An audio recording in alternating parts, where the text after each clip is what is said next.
Good morning प्यारे बच्चों। आज हम लोग मैथमेटिक्स में एक बड़ा ही अच्छा चैप्टर स्टार्ट करने वाले हैं जो कि पिछले 2 वर्षों में लॉकडाउन की वजह से आपके सिलेबस में नहीं था, क्लास 12th मैथमेटिक्स में। और इस चैप्टर का नाम है बेटा इनवर्स ट्रिगोनोमेट्रिक फंक्शंस, प्रतिलोम त्रिकोणमितीय फलन। हिंदी में इसको कहा जाता है, मैं लिख देता हूँ,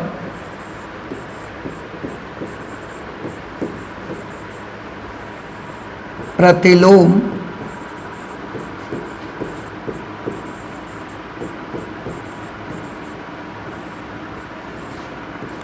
त्रिकोणमितीय फलन। ये एक बहुत ही अच्छा टॉपिक है। अगर एग्जामिनेशन के व्यू से देखें तो इसका ज़्यादा वेटेज तो नहीं है एग्जामिनेशन में, लेकिन क्योंकि इसकी ज़रूरत हमको बहुत जगहों पर पड़ती है, दूसरे चैप्टर्स में भी इसको यूज़ करना पड़ता है, इसलिए ये बहुत इम्पोर्टेंट है। तो आज से हम लोग मैथमेटिक्स में प्रतिलोम त्रिकोणमितीय फलन को स्टार्ट करेंगे। इसके जितने भी चैप्टर हैं उनको सॉल्व करेंगे, सारे क्वेश्चंस करेंगे, ठीक है। ओके, तो आज सबसे पहले मैं आपको यही बताना चाहूँगा, जैसे इसका नाम है इनवर्स ट्रिगोनोमेट्रिक फंक्शन, प्रतिलोम त्रिकोणमितीय फलन। सबसे पहले आज के इंट्रोडक्शन में मैं इसके बारे में आपको पूरी चीज़ क्लियर करना चाहूँगा कि एक्चुअली ये इनवर्स ट्रिगोनोमेट्रिक फंक्शंस होते क्या हैं, ठीक है ना। इससे पहले आपने ट्रिगोनोमेट्रिक फंक्शंस पढ़े हुए हैं, ट्रिगोनोमेट्रिक रेशियोज जो होते हैं वही आपके ट्रिगोनोमेट्रिक फंक्शंस हैं। और उससे भी पहले मैं आपको बता दूं कि फंक्शन क्या होता है।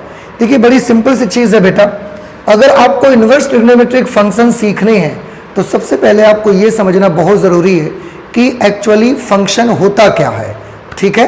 तो चलिए स्टार्ट करते हैं। फिर फलन क्या होता है, सबसे पहले मैं यही बताऊंगा आपको। आप देखिए, यहाँ पर सबसे पहले हम लोग पढ़ेंगे कि फलन किसको कहते हैं। मैं आपको बताऊं कि फंक्शन यानी कि फलन एक प्रकार का संबंध ही होता है, लेकिन उसकी अपनी कुछ शर्तें हैं। मतलब कोई भी रिलेशन फंक्शन बन सकता है, पर किसी भी रिलेशन के फंक्शन बनने की अपनी कुछ कंडीशन है। उन कंडीशन को अगर वो रिलेशन फुलफिल करता है तो ही वो संबंध फलन बन सकता है, नहीं तो संबंध फलन नहीं बन सकता। तो इसके बारे में सबसे पहले जानना है कि फलन क्या होता है। तो मैं यहाँ पर लिखता हूँ कि फलन एक प्रकार का संबंध ही होता है। फलन एक प्रकार का संबंध ही होता है।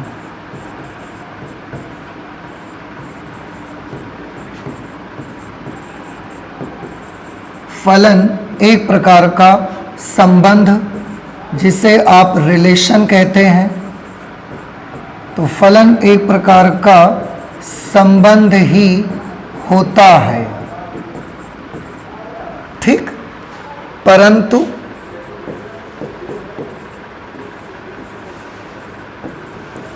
उसकी कुछ शर्तें हैं। अब कोई भी संबंध फलन बनेगा, इसकी अपनी कुछ शर्तें हैं। देखिए, मैं आपको याद दिलाता हूं, फंक्शन वैसे आप पढ़ चुके हैं। तो फलन एक प्रकार का संबंध ही होता है, परंतु उसकी कुछ शर्तें हैं। अब शर्त क्या है? नंबर 1 शर्त ये है कि पहली चीज तो डोमेन और कोडोमेन, ये रिलेशन में भी होते हैं, फलन में भी यही आएंगे। डोमेन के प्रत्येक अवयव की प्रतिबिंब आपको कोडोमेन में मिलना ही चाहिए, यानी कि डोमेन का कोई भी अवयव छूटना नहीं चाहिए। पहली शर्त तो ये है, तो इसको हम नोट कर लेते हैं। डोमेन, अभी आप इसको नोट कर लीजिए, फिर हम इसको समझाते हैं आपको। डोमेन के प्रत्येक अवयव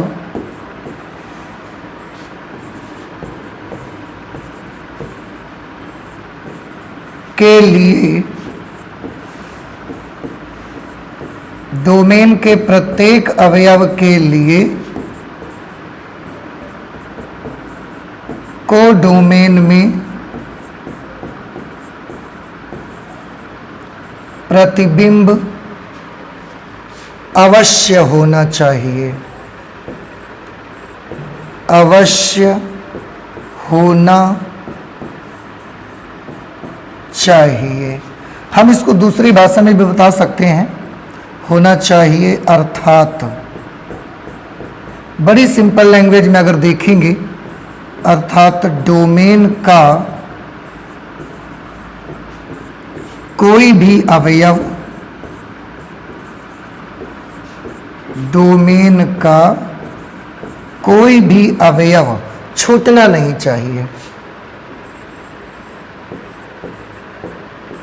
डोमेन का कोई भी अवयव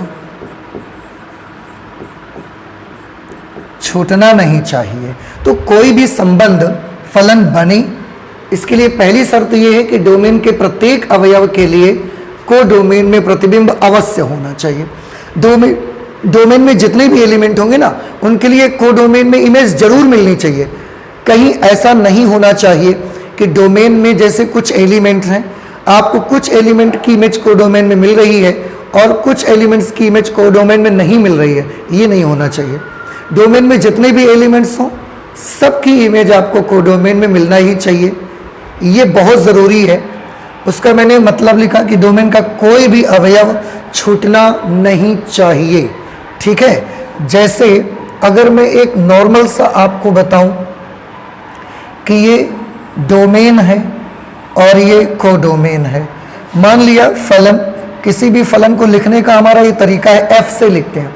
रिलेशन को आर से लिखते थे, फलन को एफ से लिखते हैं। तो अगर समुच्चय एक्स से समुच्चय y में कोई फलन है, f of x is equal to Y, तो आप समझते हैं कि x को डोमेन कहेंगे, y को कोडोमेन कहेंगे। तो यहाँ पर ये हमने बनाया डोमेन और ये हमने बनाया कोडोमेन। बाई चांस मैंने मान लिया कि ये डोमेन के एलिमेंट्स हैं, 4 एलिमेंट हैं, ए बी सी और डी, ये कोडोमेन के एलिमेंट्स हैं, ठीक, 1 2 3 4 5 ऐसे। अब ये डोमेन के जितने भी एलिमेंट्स हैं, सबकी इमेज मुझे कोडोमेन पर मिलनी चाहिए, सबकी इमेज मुझे कोडोमेन पर मिलनी चाहिए। मतलब अगर ए की इमेज 1 पर है, बी की इमेज 2 पर है, सी की इमेज 3 पर है, डी की इमेज 4 पर है, तो अब देखो डोमेन के हर एलिमेंट की इमेज आपको यहां मिल रही है। डोमेन का एक भी एलिमेंट छूट नहीं रहा है, यही हमको चाहिए, ठीक है ना। अगर कहीं ऐसा हो गया इस तरीके का, ए की इमेज 1 पर है, बी की इमेज 2 है, सी की इमेज 3 है, पर डी की इमेज आपको कोडोमेन में मिले ही ना, ये नहीं होना चाहिए। ऐसे सिचुएशन पर देखो डोमेन का एक एलिमेंट छूट गया, और डोमेन का कोई भी एलिमेंट छूटना नहीं चाहिए। डोमेन के हर अवयव की इमेज मुझे कोडोमेन में मिलनी ही चाहिए। तो पहली तो बेटा ये शर्त है आपकी कि डोमेन के प्रत्येक अवयव के लिए कोडोमेन में प्रतिबिंब अवश्य होना चाहिए, अर्थात डोमेन का कोई भी अवयव छूटना नहीं चाहिए, ठीक है। ओके, इसके बाद दूसरी शर्त क्या होगी, सेकंड कंडीशन क्या होगी? सेकंड कंडीशन ये होगी कि डोमेन के प्रत्येक अवयव के लिए कोडोमेन में केवल एक ही प्रतिबिंब होना चाहिए। इसको कई भाषाओं में कई तरीके से मैं लिख सकता हूं, तो आप देखिए किस किस तरीके से लिखूंगा, आपको जिस तरीके से समझ में आ जाता है आप वही मेथड अपने समझने के लिए प्रयोग करिएगा, ठीक है। तो मैं लिखता हूं कि डोमेन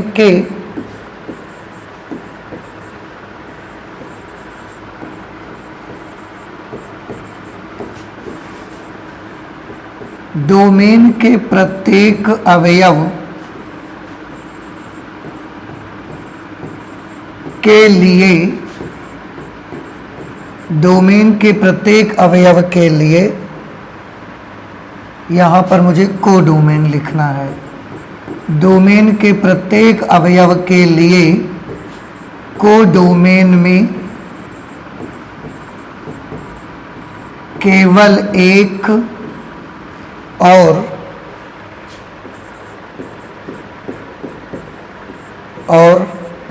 केवल एक ही प्रतिबिंब होना चाहिए, केवल एक और केवल एक ही प्रतिबिंब होना चाहिए, प्रतिबिंब होना चाहिए। ठीक है बच्चों, ये चीज़ आपको समझ में आई कि डोमेन में जितने भी एलिमेंट्स होंगे उनके लिए को डोमेन में केवल एक और केवल एक ही प्रतिबिंब होना चाहिए। मतलब डोमेन में जितने भी एलिमेंट्स है ना, हर एलिमेंट की इमेज एक ही जगह पर आनी चाहिए। एक एलिमेंट की इमेज दो जगह पर नहीं आनी चाहिए, एक एलिमेंट की इमेज तीन जगह पर नहीं आनी चाहिए, एक एलिमेंट की इमेज को डोमेन में एक ही जगह पर आनी चाहिए। या हम दूसरी भाषा में ये भी कह सकते हैं कि डोमेन के प्रत्येक अवयव के लिए या डोमेन के किसी भी अवयव के लिए को डोमेन में एक से अधिक प्रतिबिंब नहीं होने चाहिए, ये भी हम लिख सकते हैं। तो अथवा करके अगर मैं इसको लिख देता हूं तो आप देखिए क्या है बनेगा। डोमेन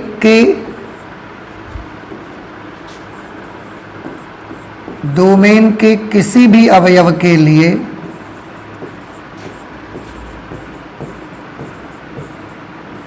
डोमेन के किसी भी अवयव के लिए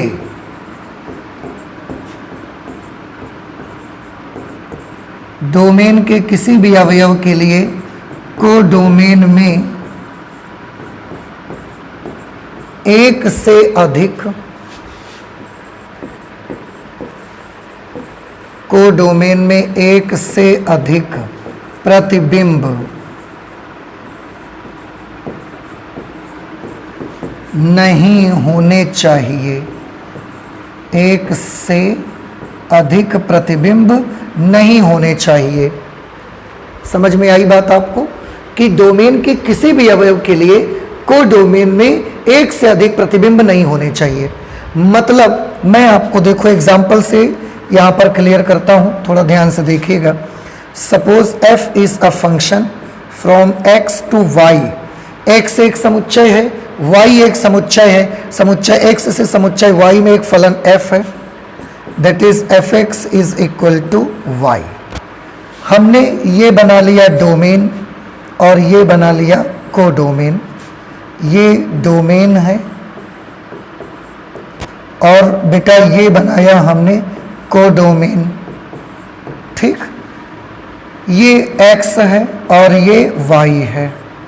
डोमेन में ये कुछ एलिमेंट्स a, b, c और d। को डोमेन में भी एलिमेंट्स हैं 1, 2, 3, 4, 5, 6। अब यहाँ पर लिखा जा रहा है कि डोमेन के किसी भी अवयव के लिए को डोमेन में एक से अधिक प्रतिबिंब नहीं होने चाहिए।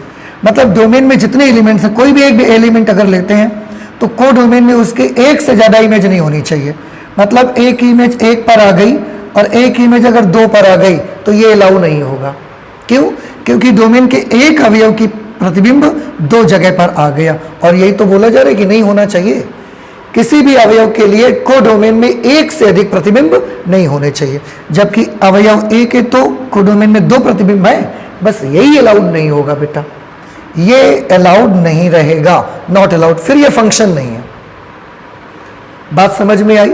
हम इसको एक तरीके से और आपको बता सकते हैं कि फलन में किन्हीं भी दो क्रमित युग्मों का पहला अवयव सेम नहीं होना चाहिए, ये भी हम आपको बता सकते हैं। जैसे अगर बेटा ये फलन यहाँ पर बनाने जाते, इसका हम इस तरीके से फलन बनाते तो एक ही इमेज हमको 1 पर भी मिल गई और एक ही इमेज हमको 2 पर भी मिल गई, और की भी मिलेगी। मैं बस इतना सा आपको करके दिखाऊंगा। तो आप देखिए जो दो क्रमित युग्म बने हैं ना, इन दोनों क्रमित युग्मों का पहला अवयव सेम है, बस यही अलाउड नहीं है, फिर ये फलन नहीं रहेगा।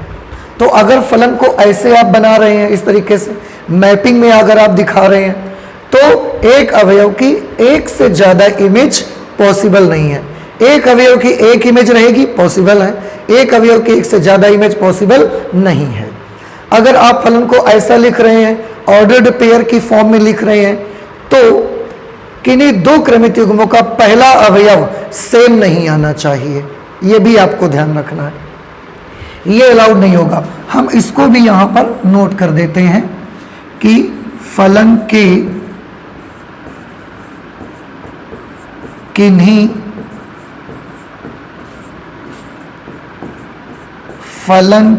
किन्हीं दो क्रमित युग्मों के प्रथम अवयव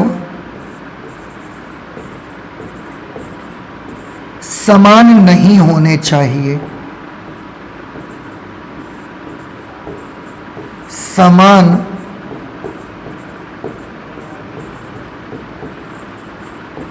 नहीं होने चाहिए। तो ये तो बेटा अभी तक मैंने जो आपको बताया, देखिए पिछले पेज में जो बताया गया था ये और यहाँ जो मैंने बताया ये सब और सब केवल फलन की बात हुई है। जो मैं पढ़ने चल रहा हूं ना यहाँ पर इनवर्स ट्रिग्नोमेट्रिक फंक्शन, तो फलन क्या होता है मैंने अभी आपको ये बात बताई है। एंड आई होप कि आपको फलन के बारे में आप समझ में आ गया होगा। चाहे मैपिंग से जाइए या इससे बना हो, फंक्शन किसको बोलेंगे? सिंपली रिलेशन को ही समुच्चय x से समुच्चय y में संबंध जो होता है उसी को हम फलन बोलते हैं। पर कोई भी संबंध फलन बने उसकी कुछ शर्तें हैं। नंबर 1, डोमेन के प्रत्येक अवयव के लिए कोडोमेन में प्रतिबिंब अवश्य चाहिए मुझे। मतलब कि डोमेन का कोई भी एलिमेंट छूटेगा तो फिर हम उसको फलन नहीं बोल सकेंगे। वो रिलेशन तो रहेगा बट वो फलन नहीं बन सकेगा, उस रिलेशन में फलन बनने की काबिलियत नहीं आएगी। नंबर 2, डोमेन के प्रत्येक अवयव के लिए कोडोमेन में केवल और केवल एक ही प्रतिबिंब होना चाहिए। अर्थात डोमेन के किसी भी अवयव के लिए कोडोमेन में एक से ज्यादा प्रतिबिंब नहीं होने चाहिए। ये अलाउड नहीं रहेगा कि एक से ज्यादा इमेज वहां पर आ जाए। ठीक है, ओके। ये एक बात बताई गई कि फलन के किन्हीं दो क्रमित युग्मों के प्रथम अवयव समान नहीं होने चाहिए। एक चीज मैं और आपको बता दूं, उससे आपको और ज्यादा क्लियर होगा। एक अवयव की 2 या 3 इमेज नहीं हो सकती, लेकिन 2 या 3 अवयवों की एक इमेज हो सकती है, कोई दिक्कत नहीं है। मतलब देखो प्यारे बच्चों, एक अवयव की 2 इमेजेस नॉट पॉसिबल, पर 2 एलिमेंट्स की एक इमेज पॉसिबल। ठीक है, एक अवयव की 2 या 2 से ज्यादा इमेजेस संभव नहीं है। अगर ऐसा है तो फलन नहीं होगा, फलन नहीं होगा। ठीक, और लेकिन अगर 2 या 2 से ज्यादा अवयवों की एक इमेज आ रही है, 2 अवयवों की एक इमेज आ रही है, तो फिर यह फंक्शन हो जाएगा। आई होप कि अब फलन क्या होता है आपको समझ में आ गया। अब बेटा हम बात करते हैं कि फंक्शन के बाद जब आप फंक्शन समझ जाते हैं तो अब हम बात करेंगे ट्रिगोनोमेट्रिक फंक्शन क्या होते हैं। ठीक है ना, चलिए ट्रिगोनोमेट्रिक फंक्शन क्या होते हैं मैं आपको बताता हूं, आप ध्यान से देखिएगा। ट्रिगोनोमेट्रिक फंक्शंस, आपने त्रिकोणमितीय अनुपात पढ़े हैं, ट्रिग्नोमेट्रिकल रेशियोज पढ़े हैं। तो बेटा वो जो वो ट्रिग्नोमेट्रिकल रेशियोज होते हैं ना, ट्रिग्नोमेट्रिकल रेशियोज को ही हम ट्रिग्नोमेट्रिक फंक्शंस कहा करते हैं। सिंपल सी चीज है। तो त्रिकोणमितीय फलन के लिए कुछ अलग से नहीं करना आपको। त्रिकोणमितीय फलन कौन से होंगे? जो त्रिकोणमितीय अनुपात होते हैं उन्हीं को हम ट्रिग्नोमेट्रिक फंक्शंस कहते हैं। तो ट्रिग्नोमेट्रिक फंक्शंस कौन से होते हैं? ट्रिग्नोमेट्रिक फंक्शंस होते हैं आपके साइन एक्स, कॉस एक्स, जितने भी ये ट्रिग्नोमेट्रिक रेशियोज होते हैं यही सब ट्रिग्नोमेट्रिक फंक्शंस हैं। tan x, उसके बाद यहां पर आएगा cot x, 5 नंबर पे sec x, और 6th आपका होता है cosec x। तो इस तरीके से बउआ ये आप देखो भैया 6 ट्रिगोनोमेट्रिकल रेशियोज होते हैं आपके, और जो ये 6 ट्रिगोनोमेट्रिकल रेशियोज है ना, यही ट्रिग्नोमेट्रिक फंक्शंस की तरह ट्रीट किए जाएंगे। तो ट्रिग्नोमेट्रिक फंक्शंस के लिए कुछ अलग से कोई चीज आएगी ऐसा नहीं है, आप बिल्कुल परेशान मत हो। ट्रिग्नोमेट्रिक फंक्शंस के लिए यही 6 ट्रिग्नोमेट्रिकल रेशियोज आपके काम में आएंगे। देन आई होप कि अब आपको एक बात ये समझ में आ गई कि ये जो हम बात कर रहे थे फंक्शन क्या होता है पहले बताया, अब ट्रिग्नोमेट्रिकल फंक्शन क्या होते हैं ये अब आपको समझ में आ गया कि ट्रिग्नोमेट्रिकल फंक्शन वही है जो ट्रिग्नोमेट्रिकल रेशियोज हैं, उन्हीं को हम ट्रिग्नोमेट्रिकल फंक्शन कहते हैं, उन्हीं को त्रिकोणमितीय फलन कहते हैं।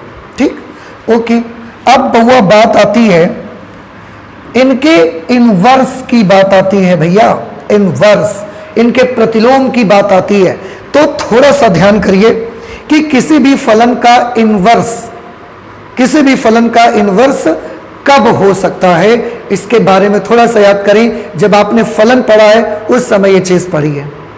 मैं आपको बता देता हूं, आप ध्यान से सुनिएगा।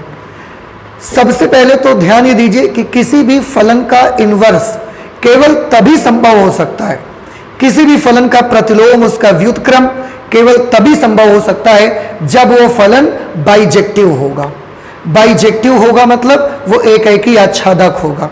और अगर कोई फलन एक एकी आच्छादक नहीं है, अगर फलन एक एकी आच्छादक नहीं है तो फिर उसका इनवर्स संभव नहीं हो सकता। तो अब मैं चर्चा किसकी कर रहा हूं, मैं बात किसकी कर रहा हूं, मैं बात कर रहा हूं कि फलन कोई भी फंक्शन इनवर्स उसका कब निकाला जा सकता है। तो किसी भी फंक्शन का इनवर्स तभी निकाला जा सकता है जब वो फंक्शन इनवर्टिबल हो, जब वो फंक्शन व्युत्क्रमणीय होता है। ठीक है, तो मैं यहां पर लिख देता हूं किसी भी फलन का, क्योंकि बेटा मुझे तो इनके इनवर्स तक जाना है, तो मैं यहां पर लिखूंगा किसी भी फलन का इनवर्स, किसी भी फलन का इनवर्स, इनवर्स या हम उसको बोल सकते हैं प्रतिलोम, किसी भी फलन का इनवर्स अर्थात प्रतिलोम तभी ज्ञात किया जा सकता है, तभी ज्ञात किया जा सकता है जबकि वह फलन व्युत्क्रमणीय हो, व्युत्क्रमणीय, व्युत्क्रमणीय जिसको आप इनवर्टिबल कहते हैं, इनवर्टिबल हो।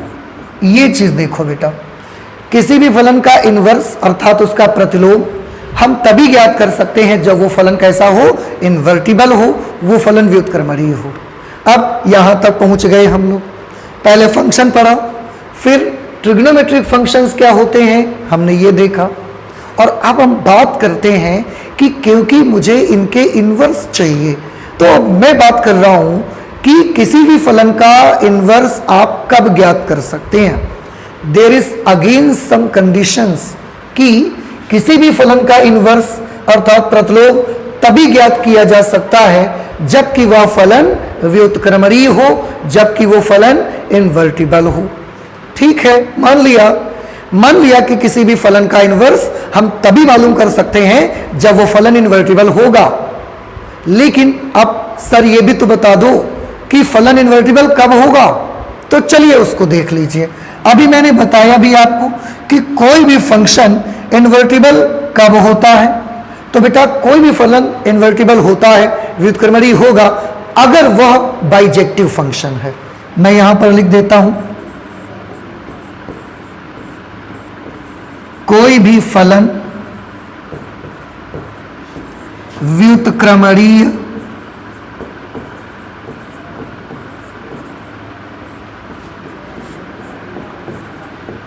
कोई भी फलन व्युत्क्रमणीय। अब बात ये है ना कि हमको ये पता चल गया कि इनवर्स अगर ज्ञात करना है तो उस फलन का व्युत्क्रमणीय होना बहुत जरूरी है, उस फंक्शन का इनवर्टिबल होना बहुत जरूरी है। ठीक है, ओके। अब हम ये जानना चाहते हैं कि फलन व्युत्क्रमणीय कब होता है, तो कोई भी फलन व्युत्क्रमणीय तब होता है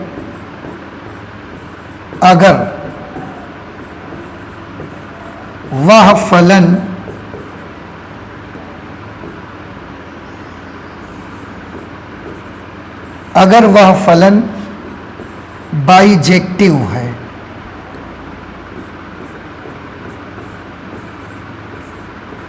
अगर वह फलन बाइजेक्टिव, बाइजेक्टिव का मतलब होता है बेटा 1 1 on 2, और इसका मतलब होता है एकैकी आच्छादक, एकैकी आच्छादक।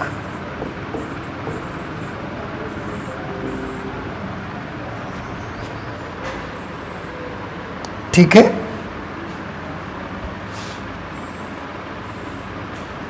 एकैकी आच्छादक हो, ये चीज आप समझ लीजिए कि कोई भी फलन व्युत्क्रमणीय तब होता है, उसका वो फलन इन्वर्टिबल तब होता है अगर वह फलन बाइजेक्टिव है, बाइजेक्टिव है अर्थात वो 1 1 on 2 है, अर्थात वो एकैकी आच्छादक फलन है।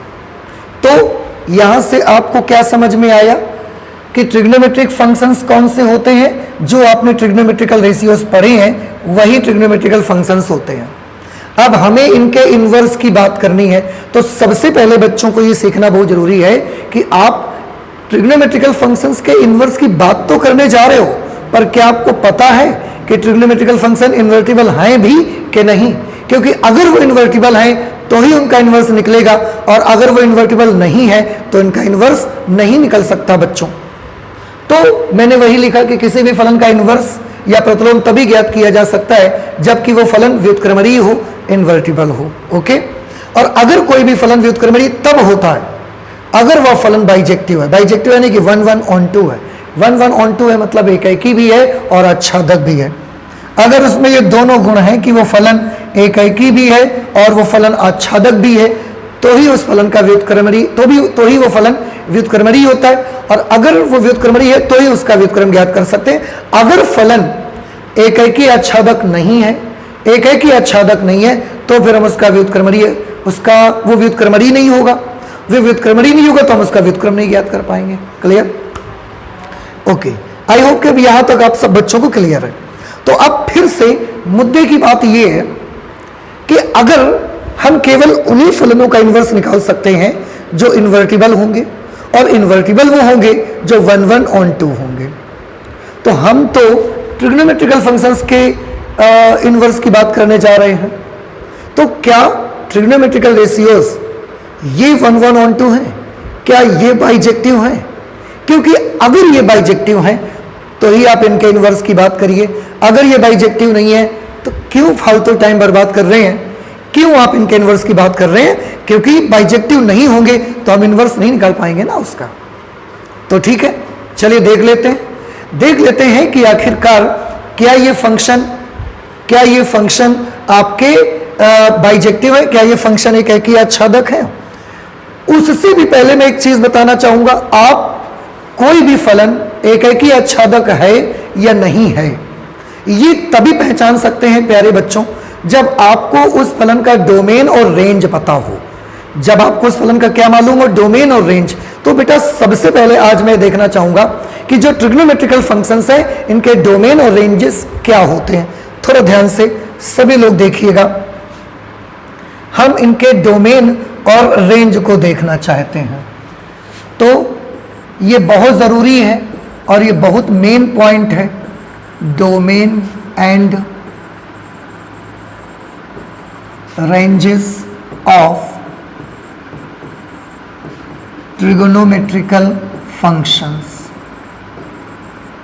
त्रिकोणमितीय फलनों के डोमेन और उनके रेंज। ठीक है, आप थोड़ा ध्यान से देखिएगा, मैं यहां पर लिखूंगा ट्रिगोनोमेट्रिकल फंक्शन लिखूंगा मैं यहां पर। ठीक, यहां पर मैं उसका डोमेन लिखूंगा,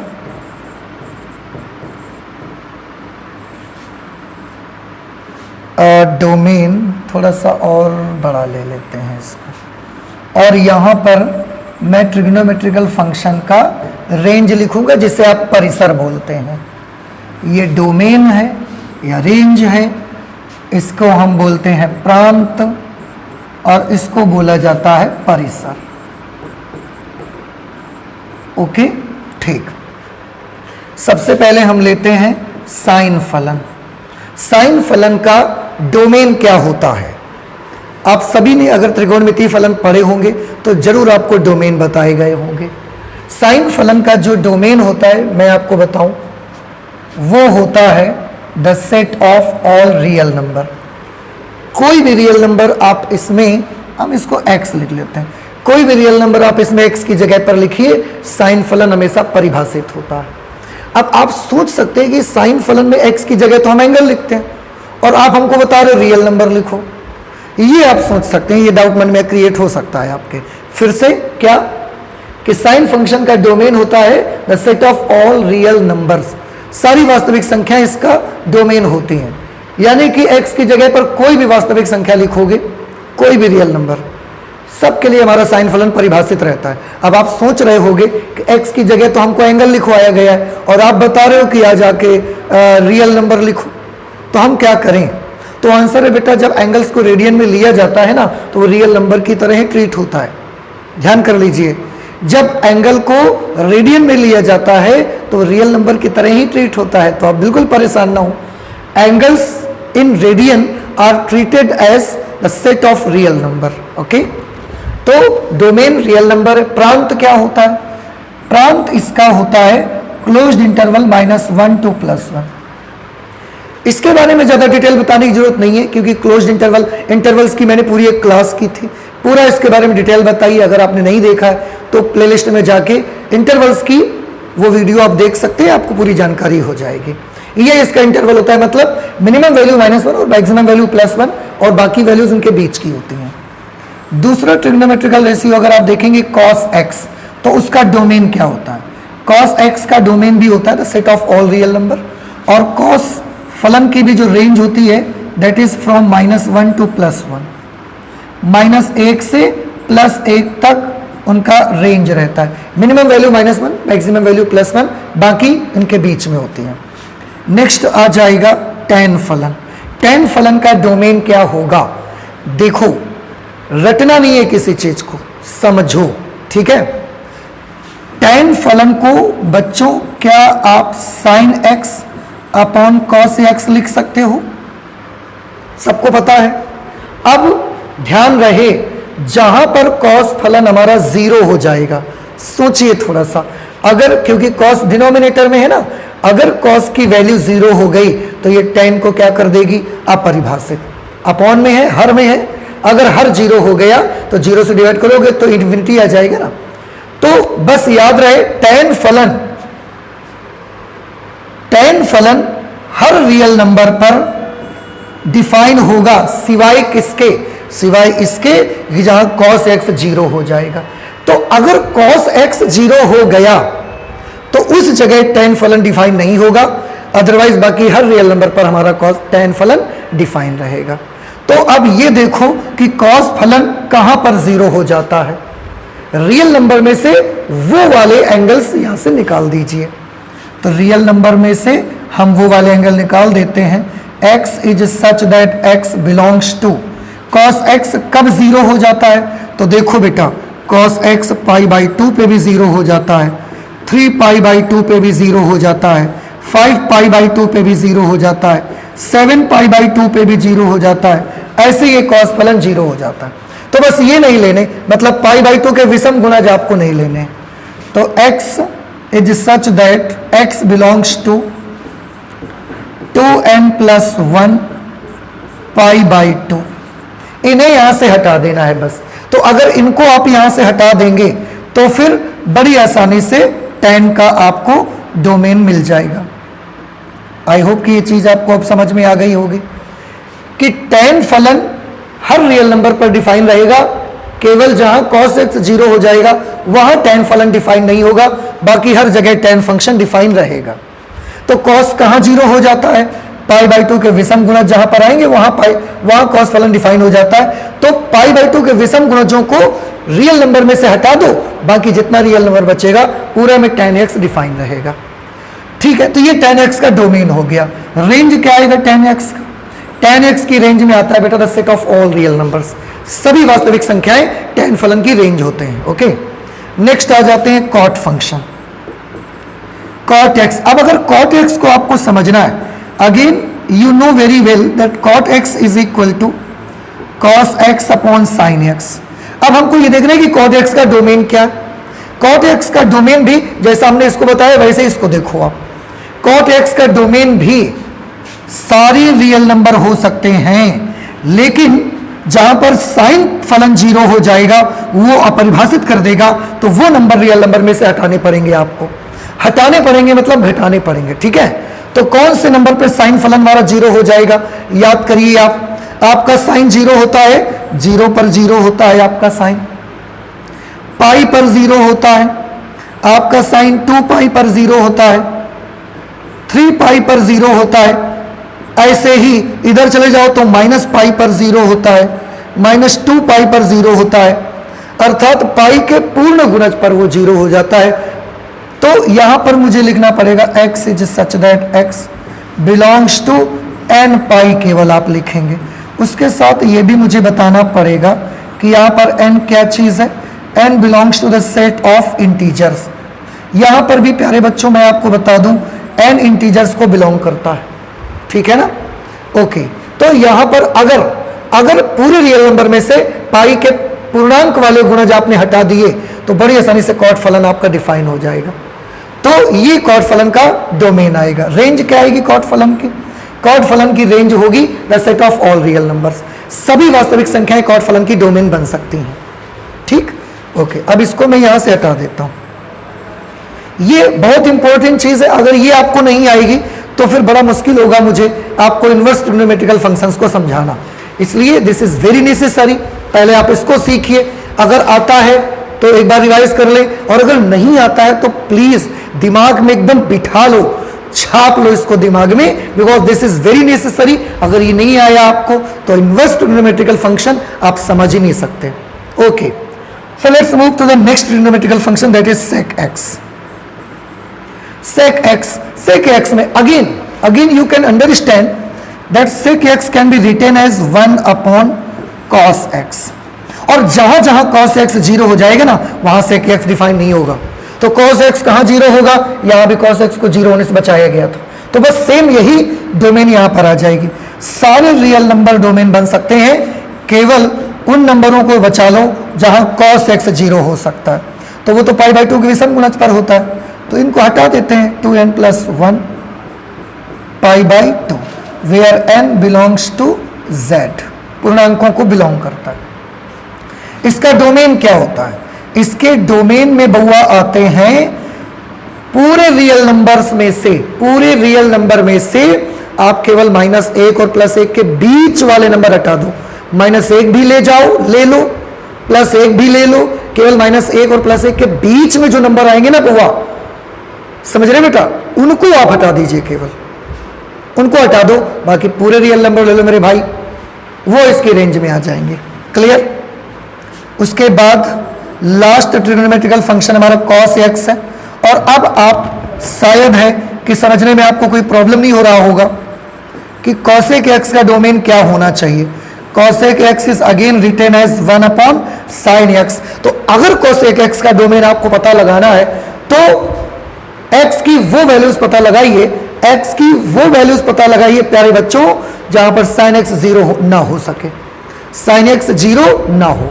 तो sin x को 0 होने से यहां भी बचाया गया था, यहां पर sin x 0 नहीं होता। बाकी सारे रियल नंबर ले लो, तो सारे रियल नंबर ले लो, sin x को 0 होने से बचा लो, तो मेरे भाई यही तो आ जाएगा इस पे। Real numbers minus x is such that x belongs to n pi where n belongs to the set of all integers. तो रियल नंबर के सेट में अगर पाई का पूर्णांक गुणज आपने हटा दिया तो यकीन मानिए कि cosec x बाकी हर जगह पर डिफाइन रहेगा। इसका रेंज क्या होता है? इसका रेंज होता है the set of all real number minus open interval -1 to +1। मतलब पूरे रियल नंबर का पूरा आपका ग्रुप है, उस रियल नंबर के ग्रुप में से आपको क्या करना है, -1 से लेकर +1 तक के बीच के नंबर हटा देने हैं, बीच के नंबर हटा देने हैं।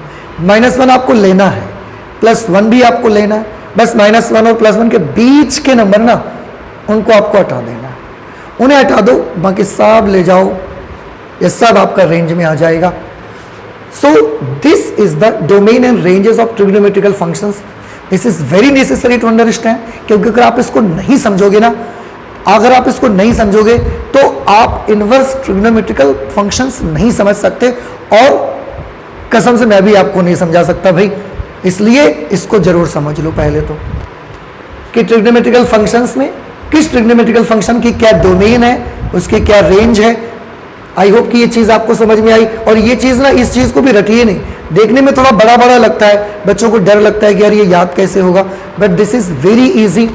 tan x को sin अपॉन cos में तोड़ो, सारे रियल नंबर ले लो, बस जहाँ cos x 0 होता है उसको हटा दो, हटा दो मतलब घटा दो। ऐसे ही cot x में cos अपॉन sin सारे रियल नंबर ले सकते हो, पर जहाँ sin x 0 होना है उसको तो ना लो, वो हटाना पड़ेगा, क्योंकि अगर अपॉन का नंबर बेटा 0 हो गया तो आप भी जानते हो कि फलन अपरिभाषित हो जाएगा, इसलिए वो नहीं लेना। तो कहाँ कहाँ sin x 0 होना था, n पाई पर 0 होना था, पाई के पूर्णांक गुणजों पर 0 होना, तो मैंने पाई के पूर्णांक गुणज हटा ही दिए, हटाई दिए मतलब वहां से घटाई दिए सीधे सीधे, और ये बन गया सीधा। तो इस तरीके से डोमेन और रेंज मिल गई आपको। अब हम तो क्या सीखने जा रहे थे, देखो यहां पर हमने तो त्रिकोणमितीय फलन देखे थे, और ये सीखने जा रहे थे, ये सीखा था कि अगर कोई त्रिकोणमितीय फलन या कोई भी फंक्शन बाइजेक्टिव है, बाइजेक्टिव है मीन्स वो एक ही आच्छादक है, वो 1 1 on 2 है, वो बाइजेक्टिव है, हम तभी उसका इन्वर्स ज्ञात कर सकते हैं, क्योंकि एक्चुअली उसी समय वो इन्वर्टिबल होता ही है। तो हम तो ये देखने जा रहे थे कि क्या ये त्रिकोणमितीय जो फलन दिए गए हैं, क्या ये त्रिकोणमितीय फलन बाइजेक्टिव हैं, क्या ये 1 1 on 2 है, क्योंकि अगर ये 1 1 on 2 है तभी हम इसका क्या कर सकते हैं, इन्वर्स निकाल सकते हैं। लेकिन हम तो क्या करने लग गए, हम तो डोमेन रेंज पे फंस गए, और डोमेन रेंज पर इसलिए फंस गए ना, क्योंकि अगर डोमेन रेंज मालूम नहीं होगी तो फिर आप पता भी तो नहीं लगा सकते ना कि कौन सा फलन एक ही आच्छादक है और कौन सा फलन एक ही आच्छादक नहीं है। तो हमने डोमेन रेंज पता लगा ली है। अब हमारा नेक्स्ट स्टेप क्या होना चाहिए, अब हमारा नेक्स्ट स्टेप होना चाहिए, अब आप कह सकते हो कि सर अब तो आपने ये भी बता दिया ना डोमेन रेंज क्या होती है, तो अब तो बता दो कि त्रिकोणमितीय फलन एक ही आच्छादक है कि नहीं। बेशक बताएंगे बेटा, लेकिन अब इसको बताएंगे हम नेक्स्ट क्लास में। तब तक ये सस्पेंस रहेगा, आप अगली क्लास तक के लिए वेट करिए। अगली क्लास में हम लोग डिस्कशन करेंगे। आज हमने क्या डिस्कशन करा, अगेन एक बार मैं फिर से रिवाइज करवा दूं आपको कि आज हमने डिस्कशन किया है कि क्योंकि हम इनवर्स ट्रिग्नोमेट्रिकल फंक्शन पढ़ने जा रहे हैं, सबसे पहले मैंने बताया फंक्शन क्या होता है, फंक्शन क्या होता है, उसके बाद मैंने आपको बताया फंक्शन की 2 शर्तें बताई। ओके, फंक्शन के बाद बताया कि ट्रिग्नोमेट्रिक फंक्शन क्या होते हैं, और जब ट्रिग्नोमेट्रिक फंक्शन भी आप सीख गए ना, जब आप ट्रिग्नोमेट्रिक फंक्शन भी सीख गए ना, उसके बाद मैंने आपको बताया कि फंक्शन का इन्वर्स निकाला जा भी सकता है या नहीं निकाला जा सकता, उसके लिए चर्चा करी। यहाँ पर बहुत बार बता चुका हूँ यार, अब आप समझ गए होंगे, आप भी बोलोगे बार बार आदमी चिल्लाता रहता है। इसके बाद मैंने यहाँ पर बात करी कि अगर फंक्शन इन्वर्टिबल है अगर फंक्शन, तो उसके लिए 1 1 on 2 होना जरूरी है, और 1 1 on 2 के लिए वो है 1 1 on 2 की नहीं है, उसके लिए डोमेन रेंज उसका पता रहना मुझे जरूरी है। आज मैंने यहाँ तक आपको करा दिया, आपको डोमेन और रेंज से मैंने अवगत करा दिया है। अब नेक्स्ट क्लास में हम बात करेंगे कि वाकई में जो ट्रिग्नोमेट्रिकल फंक्शंस हैं क्या वाकई में ये इन्वर्टिबल हैं या नहीं है। उसके लिए नेक्स्ट क्लास तक आपको वेट करना पड़ेगा। इसको जरूर अच्छे से तैयार कर लीजिए। अगर कोई भी डाउट आती हो तो प्लीज़ ज़रूर कमेंट करके मुझे बताइए, पर इसे बहुत अच्छे से तैयार करिएगा। ये आपकी टंग पे होना चाहिए, बिल्कुल बुक देखने की ज़रूरत नहीं पड़नी चाहिए आपको, ठीक है। तो बच्चों आज मैथमेटिक्स में मैं यही तक रखूँगा, इसके आगे की क्लास हम लोग नेक्स्ट डे करेंगे। तो चलते हैं, मिलते हैं नेक्स्ट डे। Thank you.